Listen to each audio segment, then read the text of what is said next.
Hello. My name is Callista, and welcome back to Life is Strange.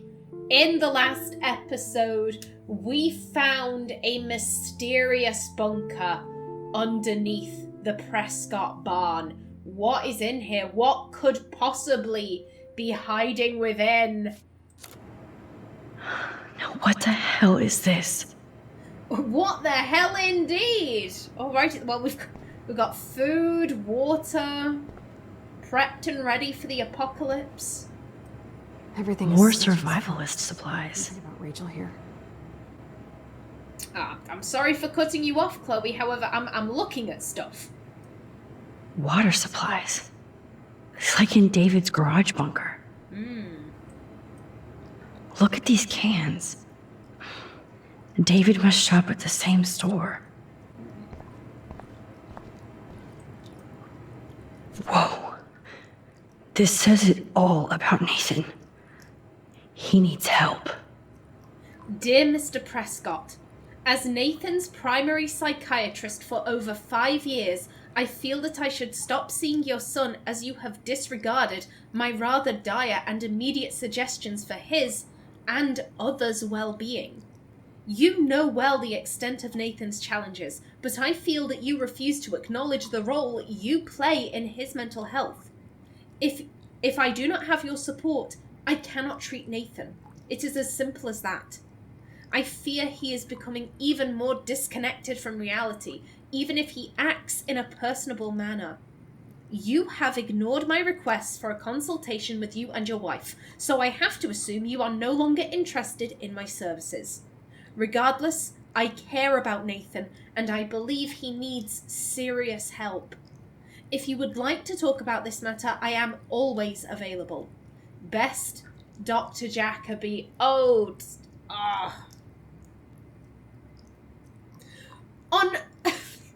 one hand, I'm like, okay, at least his family got him a psychiatrist. He's had this psychiatrist for 5 years. If we assume that Nathan is 17, I gather that the age ranges of the people at Blackwell, it tends to be like 16 to 18. So if we assume that Nathan is 17 years old, then he's been seeing this psychiatrist since he was 12. Okay, I'm glad that the Prescotts cared enough to be like, we will get you a psychiatrist. However, it's very obvious that they were like, okay, we've done everything now.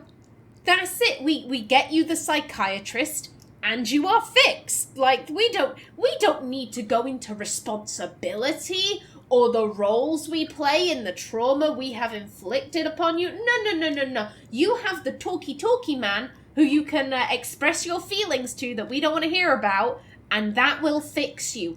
And it clearly hasn't. Nathan...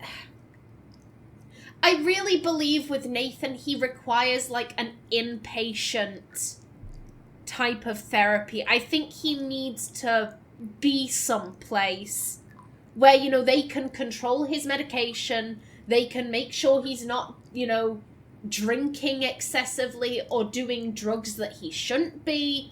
He can get that, when I say invasive therapy, I don't mean...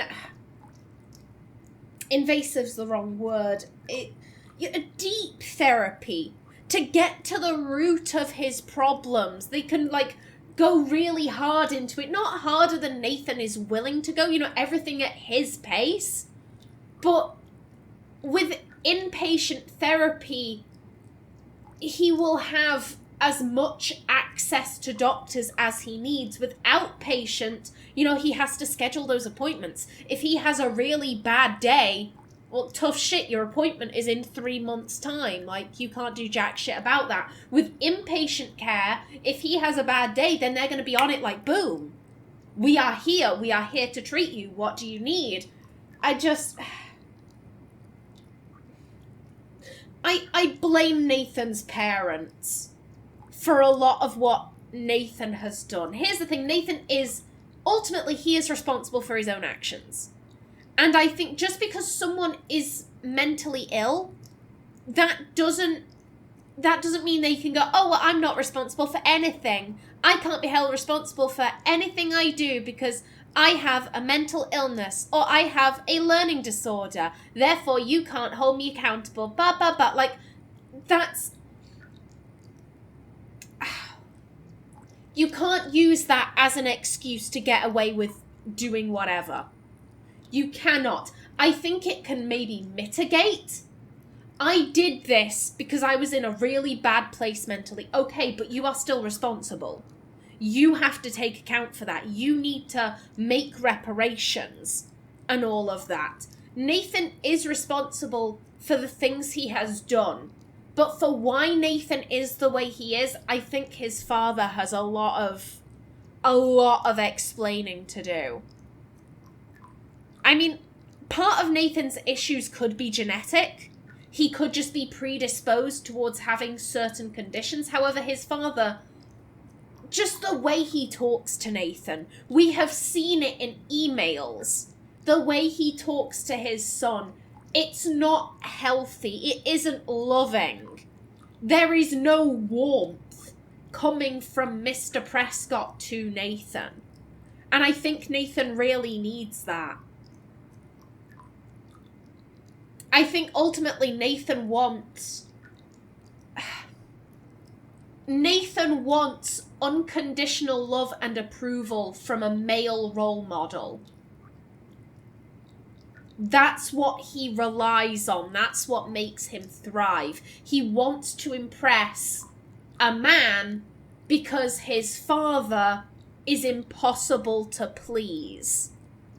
And I do feel badly for Nathan. I do. He's done some awful shit.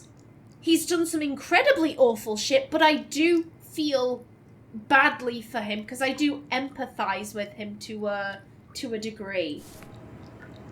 Nathan's struggles with his family are rather similar to my struggles with my family, having family members who are very unsympathetic towards the things you're going through mentally. And I'm like, I get that. I get where you're coming from, Nathan, in that regards, but like, you can't go around with a gun beating the shit out of people. No. Duct tape in a bunker is always a bad sign. It could just be for the leaky pipes. It could just be for the leaky pipes, Max. That's got some creepy art. Oh, more bondage art. Love it. I guess Nathan needs the most expensive printer in the world. I mean, if he's got the Look money at all this for weird it. shit. Indeed. Oh, look at this. Look at this. Is that covered in cling film? Jesus.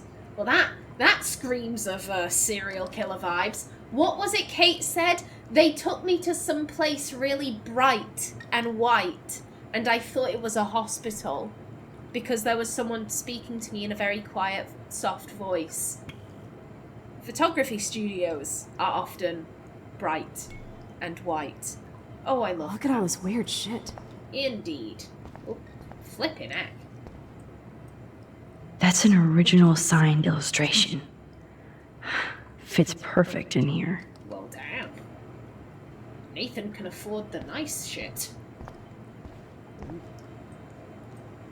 This must be the crap that Nathan gets from Frank. Yeah, I'm pretty sure GHB is a liquid. It's not like a powder or something you smoke. It's something that you would drink or have injected. Jesus, I already hate this place. Same. Needles. Gross. Okay, let's see. We do also have stuff over here. Somebody likes their whiskey. These newspapers are all about Rachel and Kate. Rachel Amber officially confirmed missing with the Arcadia Bay Beacon. The Blackwell Totem, the spirit of the news since 1898. Search continues for let's try that again. Search continues for popular Blackwell student by Juliet Watson, the bitch. Arcadia Bay Beacon, Blackwell student saved from rooftop suicide. Yeah, someone is taking quite the interest in those two. So who's using this fancy Keep tripod? searching, Chloe. Doesn't that tripod look familiar? Doesn't it look familiar? Haven't we seen a tripod very similar to that somewhere else in this game? I've never seen so much pricey Jesus, I equipment hate this before. place.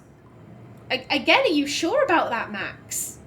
Are you sure that you haven't seen such pricey equipment? Ooh, I want to have a look at everything.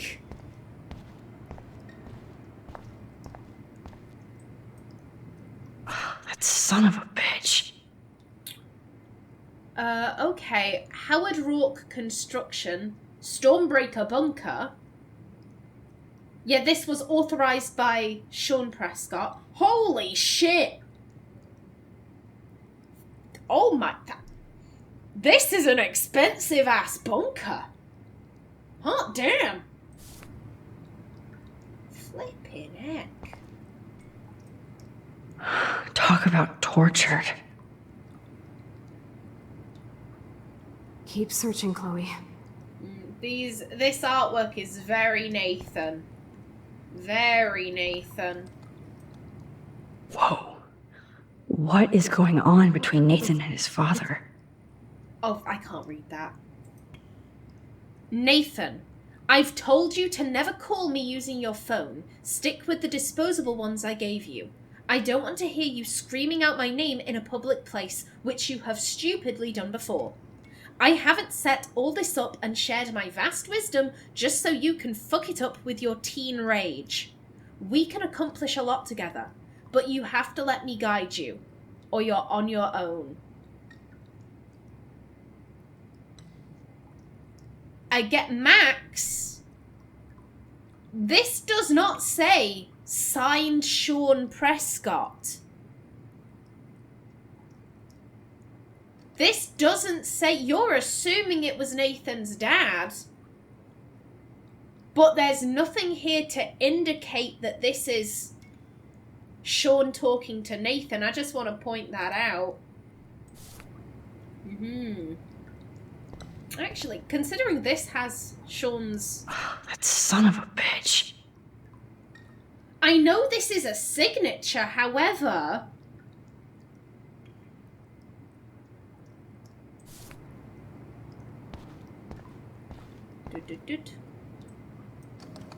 Whoa.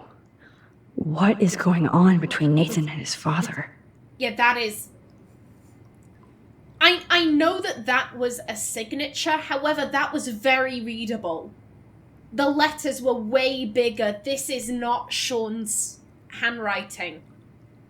I'm pretty sure I know whose handwriting this is, because, again, I will just say it once more. I have seen Let's Plays of Season 1. I haven't seen them since probably about... It was the same year this game released, so it's been like a good 4 years? I think. Can't really remember off the top of my head, but it has been many, many years since I saw a Let's Play of Life is Strange. However, I do remember certain things, so I'm pretty sure I know who sent the letter. However, I'm not naming names right now. However, I'm just pointing this out. This isn't Sean Prescott's handwriting. We have an example of that over there, and they aren't really all that similar. And I guess I'm just pointing out that the game is laying down the thing of like, okay, we're giving you an example of Sean's handwriting, and now we're showing you this. Max is saying it's from Sean, however, you, the viewer, what do you think about that? We're showing you these clues. Like, I'm pointing that out. This is a clue. This is a clue that these are not written by the same hand. Okay, I don't... Here's my thing. I don't want to miss out on anything, so I'm like, what will lead to what? Oh, look at all this weird shit. I think this cupboard is probably safe. Ah, the Apocalypse Entertainment System. Because you don't want to be bored. You don't want to be bored in the apocalypse. Ooh. Which is... Let's go for this one. Let's see what's in here. Oh my god. No. My heart! That's Kate. That is Kate, drugged out of her mind. She's clearly been crying. Oh, that... Oh. God, that hurts. That hurts to look at. Shit. Oh, don't leave it up there. Max! Oh. I'm a little iffy with GHB. Like I said, I know it's a date rape drug. I know that if you're given too much of it, then it's awful. It's awful. It's not that the person, like, oh, I'm gonna fall over and take a nap. No, they lose all control of their limbs. Their head is going mental. They're kind of screaming. They're making noise, but not words, and their limbs are just thrashing. It's awful to watch. It is absolutely awful to watch. Like I said, that's if you're given too much. Also, I will say, if you're given way too much, then it's gonna kill you. It will kill you. But if you're... Keep searching, Chloe. Shut up, Chloe. I'm How speaking. did Nathan get a hold of this place? A gift from Dad? Everyone be quiet. How dare you? I'm talking about Kate. Yeah, if you are given way, way, way too much, you can OD and die. If you're given too much but not a lethal dose, like I said, awful to watch. Limbs freaking out, the head all over the place. It's terrible. At the right amount, I know that GHB causes memory loss. Basically, it's the idea of the person comes round and there's like a few hours where they're like, I have no idea what the fuck happened. I don't know how lucid the person is during the time they're high. So I'm not sure if Kate is crying because I'm in this awful situation. I'm having photos taken of me. I've been, bound with duct tape. I can't tell if maybe she's crying because of that, or if it could just be that, she's high as hell and she's having a really bad trip and she's just crying. Max. There has to be evidence here. I'm not entirely sure which. Okay, the final cupboard.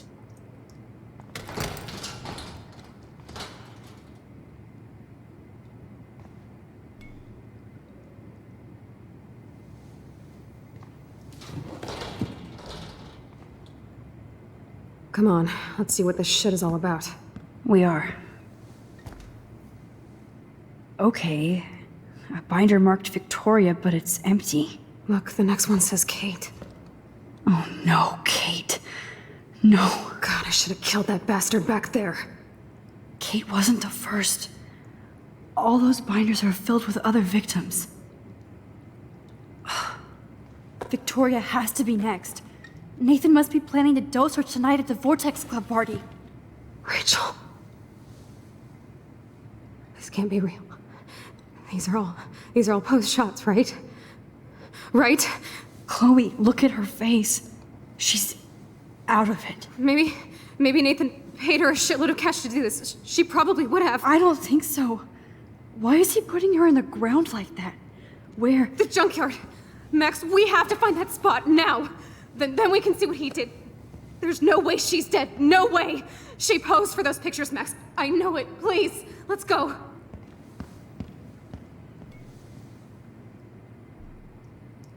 Hold up. Oh my god. Rachel. Kate. All these files. This place actually feels evil. Yeah, it does. I wanna read the names. That's the thing. Deanna, Lucy, Carol Ann, Ashley, Megan. Do you remember alternate Chloe said that she had a friend called Megan Weaver, and after Chloe's accident, Megan just seemed to go off the rails. She went AWOL. Chloe suddenly stopped hearing from her. I find it interesting that they would name drop a Megan, and then we see Megan on these files. I think it's probably pretty likely that that's Megan Weaver. That it wasn't just... Because here's the thing, if she was a really good friend to Chloe, I get that some people can be a bit weird, like, oh shit, you're now a paraplegic, and you're no longer the person that, like, you were. We're not going to be able to go out and do all the shit we used to be able to. Chloe did recognize a spot in the junkyard, then I better go with her and just get ready for the worst. We'll need each other.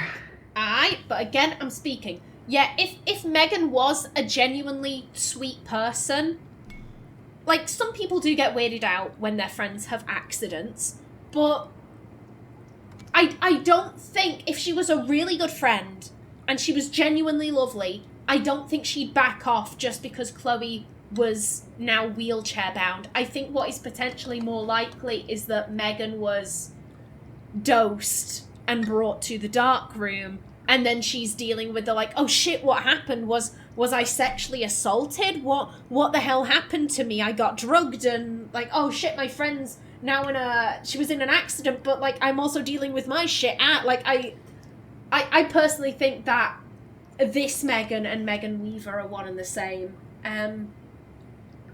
Alexis, Brittany, Kayla. I can't read that one.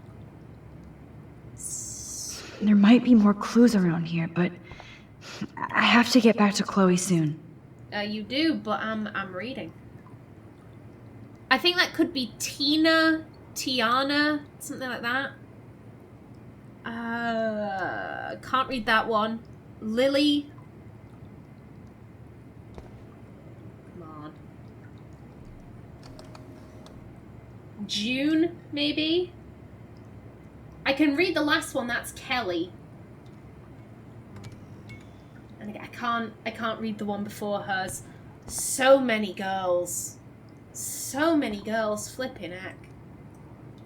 Kate looks so doped up. She has no idea she's being posed. And they've even gone to pose the crucifix in front of her like that. Holy shit. At least Kate was asleep through all this bullshit. Does that make it better? Because she's aware that there is time missing from her memory. She remembers being in the dark room. She remembers the sting of the needle, and then there's nothing. Like, I think that's... It'll sound weird because this is traumatic. This is incredibly traumatic and disturbing. It's fucked up.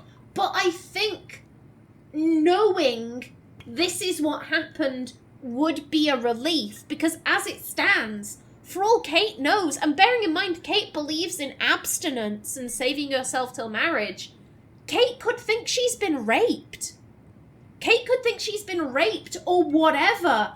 And so not only is she having to deal with, like, the, oh god, maybe I've been assaulted, maybe I've been violated, but also this goes against one of my core beliefs, one of the things I really hold dear, and that has just been ripped away from me. She will be having to deal with so much inner turmoil.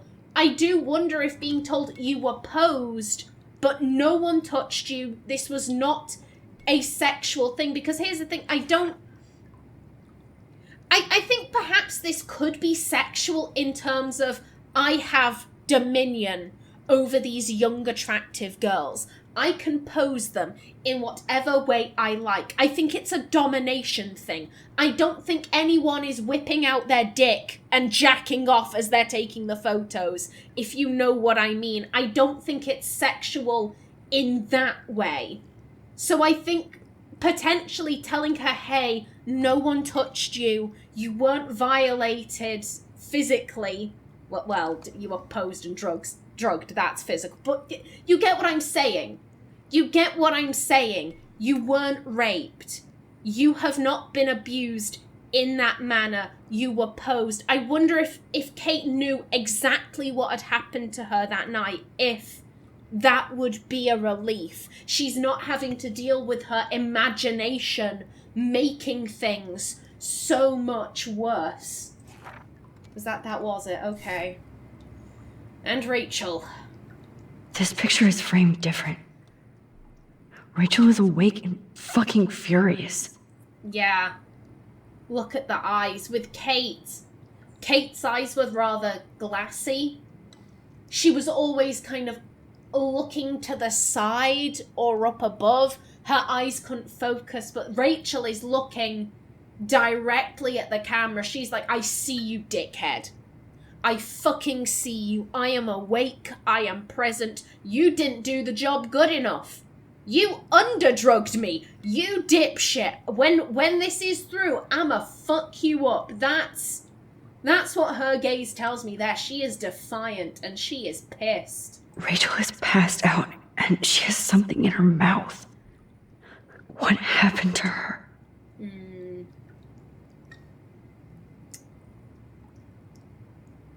Also, what happened to her? She's wearing a t-shirt. Oh no, she is still wearing it. I was about to say what happened to her clothes. No, that's her neck, that's her shoulder. Okay. So they didn't undress her. Good stuff. This shot is so staged. I can't believe it's real. I can't. Yep, and Nathan. Here's the thing though, if Nathan is here, who's taking the picture? Unless it was maybe on a tripod and with a timer. And obviously we can't look at Victoria's because it is empty. Yeah, I think that's it. I think that's it. However, I only have about 3 minutes left on my timer, so you know what? Oh shit, do we not? What do you mean you don't have anything to say? You've just seen some fucked up shit! Max! What the hell? Like I said, I only have about 3 minutes left on my timer, so... You know what, we're gonna bring things to an end right here. In the next one, we chase after Chloe, because she's really not in a good headspace right now. We have to stop her from doing anything particularly foolish. But, until then, please remember to like if you enjoyed, leave a comment below, and if you wanted to subscribe, it would be very much appreciated. I've been Callista. Thanks for watching, and see you in the next episode.